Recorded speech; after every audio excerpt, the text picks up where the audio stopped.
Hey guys, what's up? Welcome back to iTutorTherapy, back with another video, and yes, we're outside again. Today we're going to talk about 4 things that you probably didn't know you could do at iTutorGroup. Let's begin.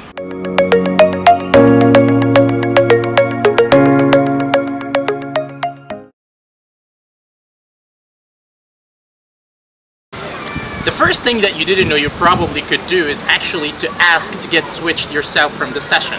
So if you feel tired or sick or there's a problem you're facing while in session, you don't have to disconnect because that's not very professional, and you don't have to be absent or stay in the session and perform poorly just because you're not feeling very well. You can actually contact IT and ask them to switch you out of this session. But be careful, if you do it too often, they're not gonna say yes and you might find yourself in trouble. So only use this free pass that you have when you really need it. It doesn't count as absence, it doesn't count as anything bad for you, it's just you're being professional because you feel you cannot complete this session up to their standards and you are requesting to be removed. And that's it. Second thing is kind of similar to the first one. You actually, if you are scheduled a demo session and you feel you are unable to teach that particular session, you can actually always message the DT scheduler and inform him of the reason that you cannot enter the session, and they will understand and remove it for you. Just be careful, if you ask to remove 3 sessions in a very short period of time, they will count as a 1 no-show. So they are just doing this so no one will abuse this or take advantage of this situation. They are just doing this to maintain the professionalism of the people who will enter the session, and if you feel you are not going to be able to perform well or deliver a good session for any reason, it's better for you to ask the DT scheduler to remove the session for you. But then again, do not abuse this, do not do it too much, do not overdo it, because that's not good for you in any way, and you don't want to do that.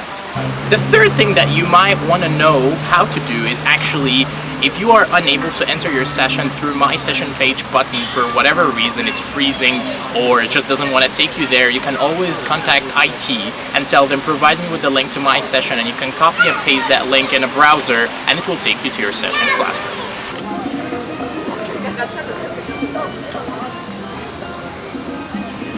The fourth thing that you might want to do, if you need, is actually when you have a student who has a very slow connection and this is resulting in a lot of delay, and you talk to him and he answers you like 20-30 seconds later, you can actually turn your webcam off and turn the student's webcam off, and this is going to conserve bandwidth. But what does that mean? It means that the little internet that he has is going to only download your audio, and it's not going to use any internet to download video from your webcam. And when you do that, you're going to notice that the delay is becoming much less, or actually non-existent at this point.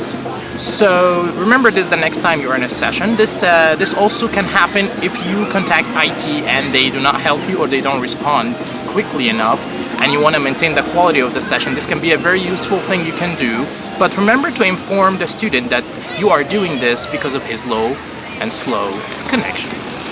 And that's it, guys. Thank you so much for watching. Please do not forget to like and subscribe. I hope you liked the video, and I will see you next time.